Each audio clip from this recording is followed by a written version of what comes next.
Halo Sobat Adiaksa, kembali lagi dengan kami berdua, Aji dan rekan saya Tony dalam podcast Pijakan Podcast Intelijen Kejaksaan Negeri Metro. Di mana hari ini kami berdua akan berbicara atau berbincang dengan narasumber yang ada di Kejaksaan Negeri Metro, yaitu siapa Jalan? Saya langsung perkenalkan, di sini ada Pak Wikan, yaitu Kasipidum Kejaksaan Negeri Metro, dan juga ada Ibu Pratiwi selaku jaksa pada Kejaksaan Negeri Metro. Iya. Ya. Boleh diperkenalkan Pak Kasipidum dan Ibu Tiwi. Iya, Pak Kasipidum ini sejak kapan ini Pak menjabat sebagai Kasipidum Kejaksaan Negeri Metro? Bulan Desember 2021. Oh, berarti masih baru ya Pak ya, belum setahun? Baru 6 bulan. Baru 6 bulan. Kalau baru biasanya nih Bang, bakal lama. Karena Lama baru. ya, karena baru. Bukannya sudah 6 bulan. Kalau sudah berarti kan sudah ya. Kalau baru sih baru terus jadinya Pak. Ya, kita perlu WBK lah Bu ya. Amin. Nah, kalau Mbak Tiwi Bu Tiwi nih. Karena saya masih muda, karena ingat Mbak aja. Mbak aja ya. Lebih akrab dia berterimaknya. Saya baru juga sih, baru kurang lebih 2 tahun lah ya. Ini barunya agak lumayan juga Nah, ini. baru 2 tahun. Berarti mungkin masih lama lagi. Masih kalau lama gitu. lagi. Perpanjang terus berarti barunya ini. Barunya masih perpanjang. Perpanjang terus. Ya jadi hari ini Ran, apa yang mau kita tanya-tanya nih dengan Pak Kasipidum dan Mbak Tiwi nih? Nah, sebelumnya mungkin banyak yang nggak tahu nih. Kalau misalnya minggu lalu kita udah kenal yang namanya intelijen, Iya. ya. Podcast yang sebelumnya itu Kasintel, intelijen ya. Sekarang Kasipidum. Apa sih Pidum ini nih apa sebenarnya? Bang? Iya. Pidum itu apa Pak? Apa nih? Hidup lah. Ngurusin anak-anak nakal kayaknya. Emangnya sih apa? Iya. Ngurusin bagian-bagian ya kita di kawal pidana, ada undang-undang tertentu. Banyaklah kira-kira. Kalau di Metro ya pencurian, narkotika, penipuan, penggelapan. Itu bagian kami. Ini jaksanya nih Nah, tiap hari. tugas dan fungsi jaksa itu apa sih Mbak Tiwi? Tugas jaksa, kalau yang di Pidum lebih ke pidana umum ya, yang sifatnya perkara-perkara tindak pidana yang tadi udah dijelasin Pak Kasipidum, kayak pencurian, narkotika, itu yang baik di dalam KUHP ataupun di luar KUHP. Terus kalau tugasnya sendiri, jadi jaksa itu kita ada tugas pra penuntutan sampai dengan eksekusi. Jadi mulai dari berkas itu masuk pertama dari kepolisian, mulai SPDP sampai akhirnya nanti eksekusinya, baik itu terdakwa dan barang bukti. Itu sih kalau gambaran umumnya.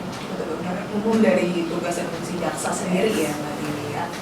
Nah, kalau di Metro ini sendiri, kalau Pidum ini kan nanganin anak-anak nakal kata Bapak ya. Bandel. Kasus-kasusnya nih kayak gimana aja kalau di Metro ini? Lebih banyak kayak gimana nih nakalnya itu? Kalau sekarang lagi rame, lagi lumayan banyak Bu Dewi ya. Itu 170, 351 penganiayaan atau pengeroyokan. Makanya udah bilang anak-anak nakal tuh umurnya masih muda, 19, 20 tahun seperti itu. Narkotika juga udah mulai nih. Jadi di Metro ini berarti lebih banyak yang pengeroyokan, pemukulan, itu lebih perhatian ya Pak ya? Lebih banyak soalnya. Lebih banyak, bukan perhatian ya. Kejadiannya banyak. Kejadian lebih banyak. Iya. Apa mungkin karena banyak kampus dia Pak ya di sini Pak ya, jadi banyak remaja-remaja. Enggak, malah justru mereka nggak kuliah. Biasanya tingkat pendidikannya SD, SMP. Nah ini penting juga nih Pak, maksudnya kan kita tahu kan Metro ini katanya kan juga kota pendidikan. Iya. Jadi selain itu juga banyak juga anak-anak yang mungkin tidak sekolah tadi itu Pak ya. Iya. Nah itu gimana Pak cara untuk menanganinya agar mereka terhindar dari kenakalan remaja itu Pak? Ya itu tanggung jawab bersama ya, bukan hanya penegak hukum menurut saya sih. Tanggung jawab dari sisi keluarga, lingkup kecilnya keluarga, masyarakat, RT RW. Skupnya nanti lembaga pemerintahan dari wali kota itu sendiri. Kalau kita penegak hukum hanya melakukan pemantauan, pengendalian melalui sosialisasi, penyuluhan hukum.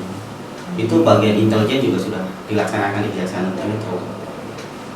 Sudah ada penyuluhan hukum juga Pak ya? Sudah, kami juga bentuk tuh Kampung Restoratif Justice. Wah, Iya, Nih. Bungyos, Apa nih? Bungyos tuh. Apa nih Pak Restoratif Jalan Justice Bungyos itu apa? Darso. Gimana Pak? Barang-barang Kampung dulu restoratif nih. justice itu apa?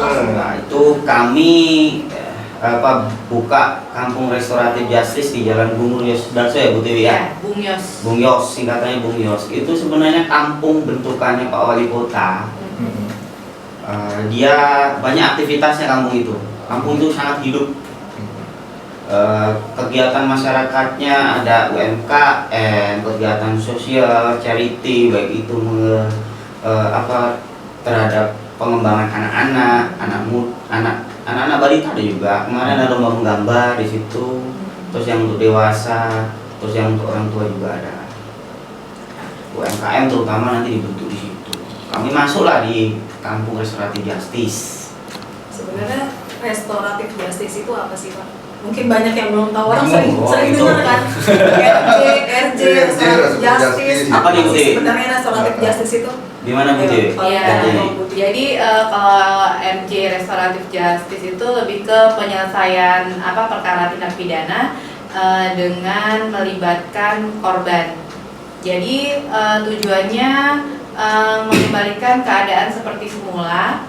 Jadi bukan pidana yang diutamakan, tapi keadaan seperti semula. Jadi kalau bisa misalnya diusahakan antara korban dengan pelaku sudah ada perdamaian.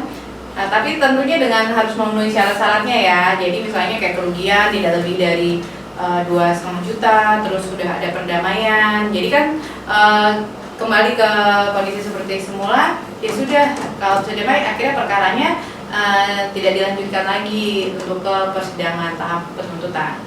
Oh, jadi restoratif justice ini ada di tahap penuntutan ya? Berarti? Iya, tahap penuntutan setelah perkara P21 ya. Setelah perkara P21 baru adanya di kejaksaan. Iya. Fungsi dominis litis jaksa itu. Fungsi dominis litis Iya. jaksa. Dominis litis jaksanya apa sih Pak? Mungkin buat kita yang dari kejaksaan kan tahu ya Pak ya. Jaksa itu yang menentukan sebuah perkara. Jaksa yang mengendalikan perkara itu. Apakah perkara itu yang berkas perkara yang dibuat oleh polisi dengan BAP-nya dinilai oleh jaksa, ini patut nggak nih dilakukan penuntutan di persidangan atau tidak? Seperti itu. Nah, Jaksa Agung kan kemarin sudah sampaikan juga, tuntutlah dengan hati nurani. Alhamdulillah kita sebagai insan jaksa bersyukurnya di situ kita bisa hadir untuk masyarakat. Respon kejaksaan alhamdulillah bagus banget untuk itu. Saya sebagai jaksa juga senang. Contohnya kita kemarin juga bisa restoratif justice atas nama Lucky. Lucky itu kasusnya penganiayaan. Ketika tahap 2 kita panggil para pihaknya, alhamdulillah bisa duduk bareng loh. Alangkah senangnya kita melihat orang yang dulu musuhan duduk bersama, keluarganya pun jadi bareng. Itulah. Oke, perdamaian. Iya, terus alhamdulillah kita ajukan ke Kejaksaan Tinggi, diteruskan ke Jagung, diterima restoratif justice. Tuh. Jadi sama Mbak Tiwi nih. Jadi kan tadi dibilangkan restoratif justice itu pemulihan keadaan. Yes. Nah, tadi kan katanya pemulihan keadaan terhadap korban. Iya. Waktu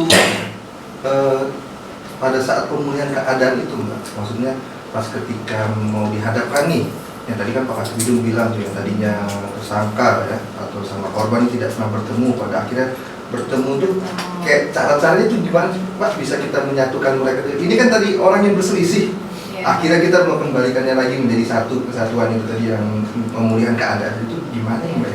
Jadi kan kita tanyakan, jadi setelah mereka bertemu kita tanyakan, jadi gimana nih dari terdakwa, tersangka ya yang belum minta setelah tahap 2 jadi ada dakwah jadi terdakwa.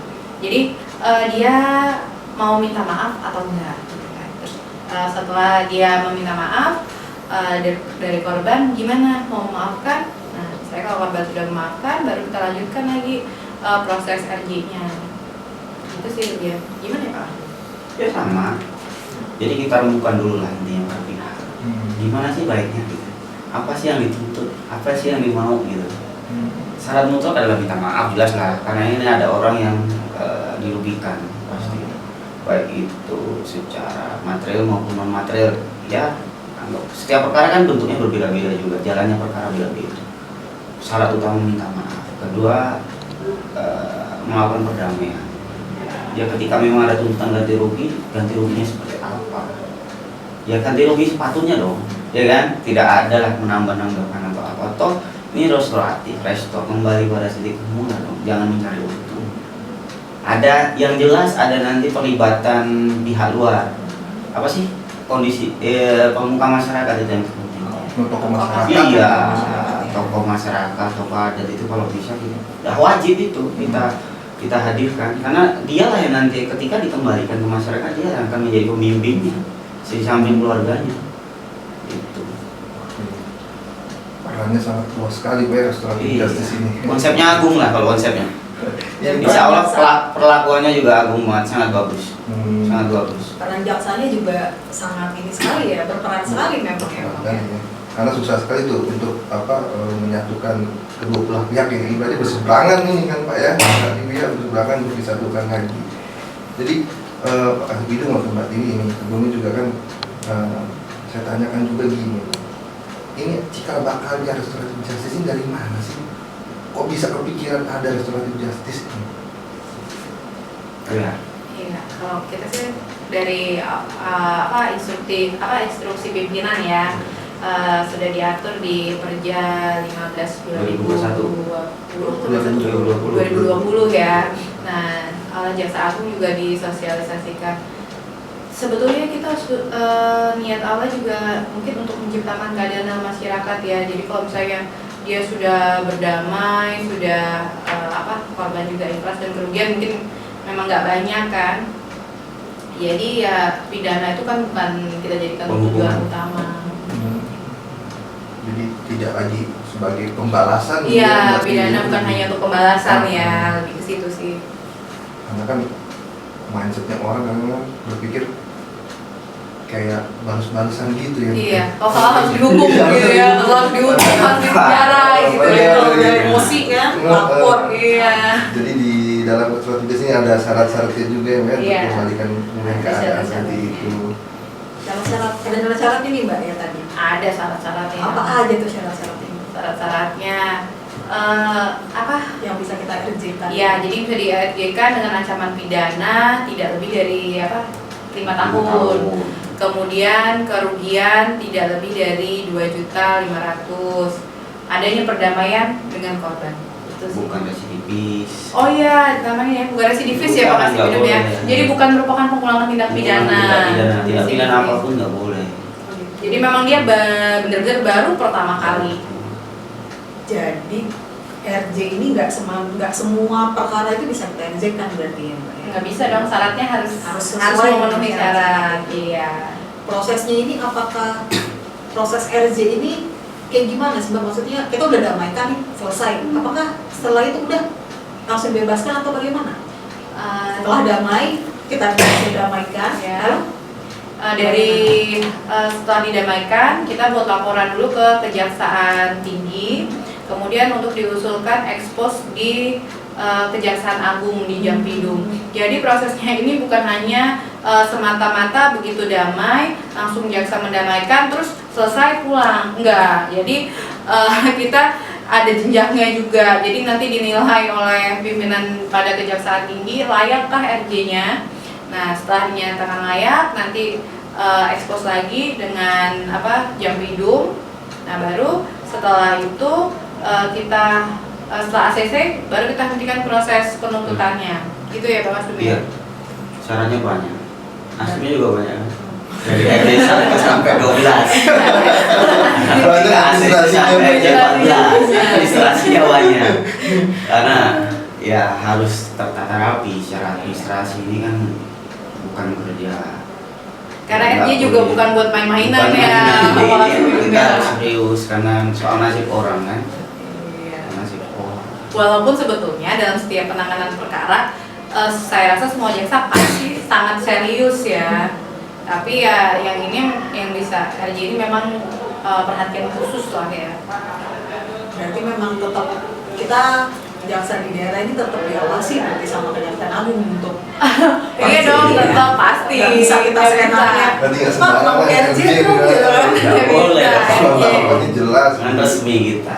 Nggak bisa kan Dipertemukan juga. Kami pun juga berjuang loh mempertemukan mereka, namanya orang bermusuhan pasti. Nah, pernah nggak sih Pak, Bapak pernah mempertemukan tapi mereka nggak berhasil untuk didamaikan? Ada nggak nih, Pak? Alhamdulillah belum. Belum, berarti Karena jago nih. ya itulah. Iwi kan. Kemarin kan Bu Rani juga ada RJ1 tuh. Ya, atas nama kemanusiaan itu. Ya meskipun ditolak tapi alhamdulillah berjalan dengan lancar, para pihaknya juga bisa bersampingan ya, berdampingan ya. Bersyukur. Itu. Iya. Terus kalau RJ-nya ditolak Ya gimana? kalau RJ ditolak Nah. kita sidangkan dong. Contohnya untuk Pak Bu Rani nih. Ah. Ini salah satunya nih. Kemarin ada salah satu perkara tuh. Ada 2 berkas ya kan. Ditolak, kita udah berusaha semuanya kita rapihkan sebaik mungkin dengan fakta yang ada, tapi pimpinan berkendak lain.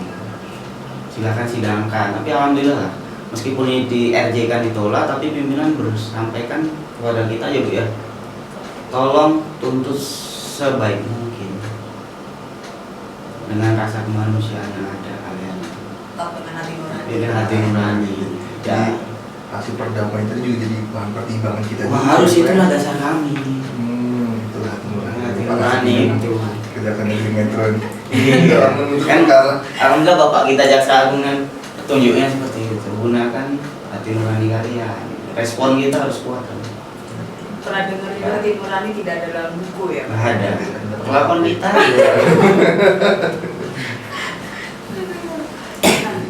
RJ ini kan tadi dalam tahap penuntutan berarti ya? Iya, Ini ya? tahap penuntutan. Sebelum adanya RJ ini pernah apa bisa nggak sih sebenarnya jaksa untuk menghentikan perkara pada tahap penuntutan? Kalau sebelumnya ya nggak ada ya, kecuali berkas perkaranya memang nggak lengkap ya. Jadi berkas perkara nggak lengkap ya kita kembalikan aja ke penyidik. Tapi mungkin konsepnya lebih kayak ke diversi ya, kan kalau anak-anak itu diversi. Nah ini RJ ini seperti diversi tapi versi yang dewasanya. Kelihatannya sih gitu sih. Jadi RJ ini benar-benar manfaatnya bisa dirasakan oleh masyarakat Iya, ya, Mbak Dewi ya. harusnya bisa dirasakan oleh masyarakat ya. Jadi kan kalau misalnya kita lihat dulu misalnya kayak pencurian apa, mungkin melihat dari kasus-kasus yang sudah ya ada di beberapa daerah yang kayak misalnya pencurian, dia mencuri apa sih, kapuk gitu, tapi perkaranya naik gitu.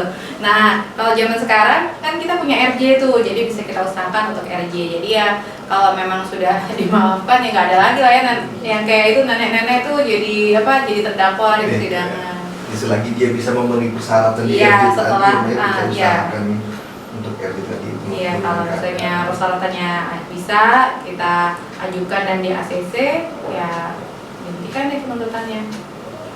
Biasa. Bagus sekali. Ini baru sedikit langsung kayak wah, Nah, banyak banget nih. Banyak banget yang didaftar. Banyak banget yang Orang didaftar. yang nggak tahunya, mungkin orang pernah lihat ya kampung RJ, kampung restoratif Iya. justice, cuma nggak tahu apa gitu kan. Ini tuh apa nggak tahu deh. Jadi kalau kampung RJ itu kan di Bung Yos kita bentuk, alhamdulillah lah dengan dukungan Pak Wali Kota, camat, lurah, RT, termasuk masyarakat setempat itu Bung Yos, kita mendapatkan tempat di sana. Beberapa agenda sudah kami lakukan. Sebenarnya kalau kampung restoratif justice itu di situ ketika ada seseorang bermasalah kita bawa ke sana untuk penyelesaiannya. Tapi sekarang gini loh, mana ada orang bermasalah kan? Yes, kemarin saya sampaikan juga ke teman-teman yang di kampung Bung Yos tuh, di Bung Yos tuh saya sampaikan, saya juga nggak mau teman-teman di sini ada bermasalah. Makanya ketika itu saya sampaikan buka jari saya lapor, Bu. Ini kalau ngomongin orang bermasalah siapa sih yang mau, Bu? Saya juga nggak mau. Istilahnya kampung binaan kita kok bermasalah. Iya. Bagaimana kita ketika kita di sini melakukan penyuluhan hukum aja lah, ngobrol-ngobrol, sarasian hukum, Bu. Jadi biar lah nyantai lah. Lebih ke kayak konsultasi Nah, gitu ya. konsultasi Pak? aja lah. Iya. Gak perlu pakai tema, Bu. Saya sampaikan ke Ibu. Wih bagus tuh, direspon sama Ibu, alhamdulillah tuh. Akhirnya beberapa kali kita di situ. Responnya masyarakat baik, kita panggil lah, undang teman-teman yang di sana, warga masyarakat ya, ada ibu-ibu, anak muda, bapak-bapak, tokoh masyarakat juga ada. Alhamdulillah kalau di Metro Pusat tuh ketika kita telepon Pak Camat, acara besok hari ini banyak yang datang, alhamdulillah responnya bagus. Bahkan lurah-lurah, bahkan pemukanya dipanggil-panggil semua tuh. Banyak pertanyaannya di situ. tadi kan Pak Kasdum sempat bilang banyak yang nanya gitu ya Pak ya. Iya. Ada nggak sih Pak yang menarik yang mungkin masih keinget nih sampai sekarang nih? Banyak loh. Kayak Ternyata masyarakat kita itu, warga binaan kita di Kampung RJ itu kritis, pintar. Banyak yang nanya. Terutama waris. Waris ini kan agak jima. Kondisi budaya masyarakat kita ini yang berbeda-beda setiap tempat. Di sini orang Jawa ada banyak. Di sini. Pilihannya apa mereka menggunakan hukum adatnya, apa hukum Islamnya, apa hukum nasionalnya. Ketika kita sampaikan pun mereka juga berpikir, Pak pakai ini gimana? Nah ini kan menjadi perdebatan sendiri gitu. Choice of law-nya monggo saya sampaikan. Ini loh hukum pidana, hukum perdatanya, hukum warisnya seperti ini, hukum Islamnya seperti ini, hukum adatnya sini. Monggo silahkan dipakai yang mana. Kami tidak akan mengarahkan, kami hanya bilang, Pak ini loh pilihanmu Pak. Kan sampai ke Gitu. ininya juga disampaikan ya Pak Hasdum ya, ke pidananya juga ya. Pidananya ada. Karena kalau misalnya main rebut aja ya nanti akhirnya ada pidananya gitu kan udah disampaikan ya Pak Hasdum ya. Sampaikan resiko perpecahan waris itu kan sangat rawan. keluarga tadi kan. Iya itu. Bahkan ada lurah ngomong, Pak ini nanti orangnya datang lagi, saya bingung menjelaskan, ya suruh datang kantor, kami jelasin. Gitu. Pelayanan hukumnya juga bagus. Nanti biar masuk dari ranah datunnya kan, Nah, silahkan gitu. Memang benar-benar program Kampung RJ ini bukan hanya tadi kata Pak Kasih Pidum, itu bukan tidak hanya untuk menyelesaikan masalah, tapi bisa mencari solusi juga di situ Pak ya. Ya, kami tangkap lah suara-suara teman-teman di masyarakat apa sih yang ini. Bahkan nanya ada, Pak pengacara gimana fungsinya Pak? Kan banyak yang nggak tahu nih, fungsi pengacara apa nih? Kita jelaskan nih apa sustainable justice systemnya kita jelaskan, mulai dari polisian, jaksa, hakim, pengacara, bahkan lembaga pemasyarakatannya. Kita jelaskan. Semua di Muaranya sampai lapasnya pun kita jelaskan. dari awal sampai masing-masing ya. akhir tuh ada semua dijelasin di Kampung RJ-nya. gratis kan nih kira-kira Gratis Pak, dong. kalau mau kesana lagi ada Gratis. keseluruhan gitu kan Gratis. nggak apa-apa didateng gitu kan. Gratis, wajib. Kan banyak orang yang mau tahu sebenarnya kan Iya. cuma bingung nih. Gratis. Saya Kita kasih kopi. mau dikasih Kasih kopi Dikasih kopi lagi. Oke, serebus. Santai Kopi, jadi iya. Pasti dong. Biasa. Luar biasa. Kita kasih kopi yang bisa rebus di situ. bisa Iya. Seru ya, seru ya. Cair lah Pak ya, jadi suasananya Pak ya kalau dengan ada kopi sama pisang rebus. Iya. Benar, masyarakatnya saya appreciate lah masyarakat di Bung Yos. Bagus banget. Luar biasa sekali. Kapan-kapan kita ngisi bareng-bareng. Siap Pak. Kita berdua. Nggak harus pakai seragam, nggak usah pakai seragam, nggak usah jangan. Siap, siap. Kita pakai kaos aja. Kita tinggal tunggu undangannya aja nih. Saya sampaikan di situ, saya datang bukan sebagai jaksa. Hmm. Saya pendamping masyarakat aja kan. Kalau kita pakai jadi jaksa takut orang nanya. Iya. Bingung lah. Itu juga tuh Pak salah satu kendala kan banyak orang takut tuh sama jaksa. Iya. Jadi salah satu cara untuk mendekatkan ke masyarakat dan Kampung Restoratif Justice ini juga. Alhamdulillah itu. Luar biasa. Terobosannya menurut saya bagus banget. Dari Pak Jaksa Agung membuat ke Pangdam Bidung diteruskan dengan Ibu Kajari, Ibu Firzi. Kajari, bagus Dan banget. Ini ke bawah juga luar biasa karena program-programnya kejaksaan di Indonesia ini khususnya di Kejaksaan Negeri Metro Pak ya. Oke. Luar biasa. Gimana kan? Restoratif Justice, Kampung Restoratif Justice ini nggak akan terwujud juga sebenarnya kan kalau nggak ada Kasih Pidum, Kajari, sama Ada lagi tuh sekarang. Jaksa Agung. Tambahannya ada balai rehabilitasi nih yang mau rilis kita. Nah, Ini baru kita konsepnya sudah ada, semuanya bisa kita. bisa, boleh nggak nih kira-kira nih kita kasih bocoran atau nanti kalau udah ini baru kita undang lagi. Bocoran aja kita kasih. Ini kita aja makan Aman. udah banyak latihan nih. Bocorannya kita selamatkan masyarakat yang sudah jalan. Itu aja. Iya. Mulia sekali. Iya, kita selamatkan warga kita. Balik lagi hati nurani Hati kayaknya. Iya. Penting sekali hati nurani di situ. Nah. Kami ya. Itu yang bingung kenapa orang ini takut sama jaksa ya. Baik hati loh dari Baik tadi kita hati. ngobrol di sini loh. Iya. Mendamaikan orang-orang. Berat nih. Nggak mudah loh, tapi selalu berhasil. Itulah ya. Luar biasa Terima kasih memang. Mbak Tinggi ini kan. Nah, gitu. Jaksa di Kejaksaan Negeri Metro ini memang luar biasa semua peran-perannya. Benar-benar tugas fungsinya dilaksanakan dengan SOP juga. Berkat Bu Kajari juga atas bimbingan beliau. Ini kita selalu briefing juga. Sering-sering. Setiap ada case pasti dilaporkan ya Pak Kasih Pidum ya ke Ibu Kepala Kejaksaan Negeri. Dan memang Ibu sangat mendukung untuk semua hal yang bersifat baik untuk kita turun ke masyarakat, juga untuk program-programnya PJD Metro. Untuk dukungan dari Bukan Jari ya, nggak mungkin bisa ada ini podcast ini juga berkat juga Bukan Jari. Bukan Jari. Kalau enggak mungkin orang luar juga nggak Nggak tahu tahu nih nih. kejaksaan ini gimana, kamu RJ gimana. Nggak kenal nih sama kita nih. Kenalin cuma kalau mau ke kamu RJ gitu kan. Kenalin sama Pak Kasih Bidung lagi. Itu mencoba kasih Bidung lagi nanti. Kantor kita kan terbuka loh. Cuma biasanya takut Pak. Enggak Ya, berserah. tapi Tapi kan- kejaksaan udah dibuka, luas loh. Apalagi melihat sekarang jaksa-jaksanya kan baik hati, Iya. ya kan?